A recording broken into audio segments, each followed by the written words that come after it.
What's going on, guys? I'm Zach from the Lumios Post, where we talk about all things Pokemon, and today we will be talking about everything that Pokemon Ruby, Sapphire, and Emerald got right. We have, of course, been looking at the positives and negatives of the Pokemon games, and now we're getting to the positives with the third generation games. Once again, Pokemon Ruby, Sapphire, and Emerald. Without further ado, let's just jump right in. Alright, so the first thing is going to be that Ruby and Sapphire and Emerald introduce a ton of fun places to explore in the Pokemon world that just was unprecedented at this point. We got volcanoes where you could actually see the lava and all. We had diving where we could explore underwater, which was insane, especially for the early 2000s. And we even had an abandoned ship we could explore. Just so many creative environments to explore. Very, very different from the standard bland routes of the first two generation games, especially Kanto. So then the next thing is going to be Legendaries with a lot of lore to them. And for the record, also amazing designs, but that is a lot more subjective. You know, it felt like Mewtwo, there's a little bit of lore there, but it's just kind of, oh, it was a experiment, a cloning experiment. Okay, Lugia and Ho-Oh, it's just kind of like, they're these legendary Pokemon, and you use this to summon them.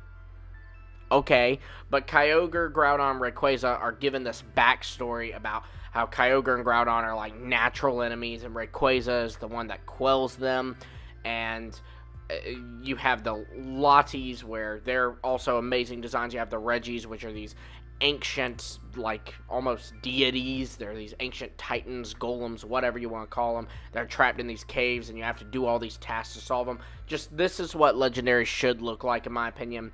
Gen 3 knocked it out of the park with their Legendary designs and their stories behind the legends, stories with how you get them, etc. Now, the next thing is going to be side things. This was the first game to really give us a bunch of side stuff that we could do, and they did amazing. I mean, the contests in Gen 3 were a lot of fun and had not yet been ruined. The secret bases were so cool. I mean, who didn't love those? Just things like that are a way to really keep the game great without you having to restart it to have more fun. You know, you can beat the league and there's still lots of fun things to do. On that note, there's the Battle Tower and the Battle Frontier in Pokemon Emerald. Again, something to do when you beat the game that's just a lot of fun. It's not just exploring new areas, catching legendaries you haven't caught yet. It's this whole expansive thing you can do. It's almost like a second gym challenge or second league, and that's what the franchise needs, is a lot more of that. I think it's something that's been lacking in recent games that Gen 3 and Gen 4 games, but we'll get to that in another video, really knocked out of the park. The next thing is going to be the mechanic additions in these games. These games really took the battling aspect of the franchise and expanded upon it in ways that just were mind-blowing. First off, adding like the whole weather effects and all, that was incredible. Was a great way to really change the tide in battles. And you know, you figured this is the first games where we had drizzle and drought, which are abilities that are fundamental to competitive battling as we know today. So, I mean, it was just wild what they did with that. Then obviously you have double battles, which is our format for VGC, so definitely something that was needed. And then most of all is abilities. You can't talk about these games without doing abilities.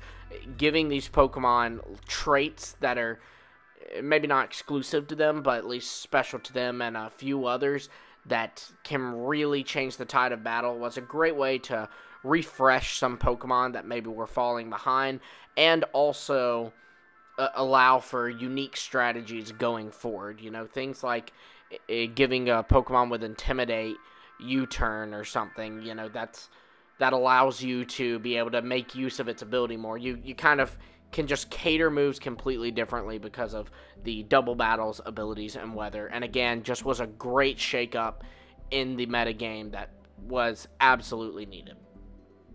The next thing is going to be an amazing soundtrack. I'm sorry, we can't talk about Ruby, Sapphire, Emerald without talking about trumpets. And look, love them or hate them, the music in these games were great.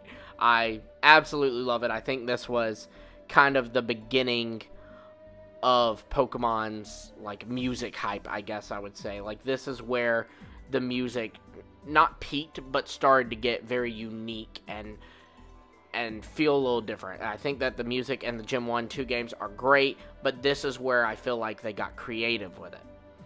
The next thing is going to be events for mythical Pokemon. Come on now. You all know how it is today. Our most recent mythical was Zarude. How do you get Zarude? Well, you just get it from a mystery gift, and a guy in a Pokemon Center is like, here's your Zarude. That's kind of lame. These games didn't do that. They had these amazing quests for the mythicals. They had, you know, Jirachi, you could get from this, like, channel or whatever, and it was a creative way to get it, not just typing in a code. You had Deoxys, where you would go to this island, had to solve this puzzle, then battle to catch Deoxys. And while not mythicals, they did these things for Lugia and Ho-Oh as well, with you going to an island to go get them. And while not a Gen 3 mythical, they did this for the Gen 1 mythical Mew as well, and you kind of get to play hide and seek with it to get it. And again, it's just something that was incredible and absolutely needed. And it's something that, it's weird. It's like GameFreak learned, and then they just forgot.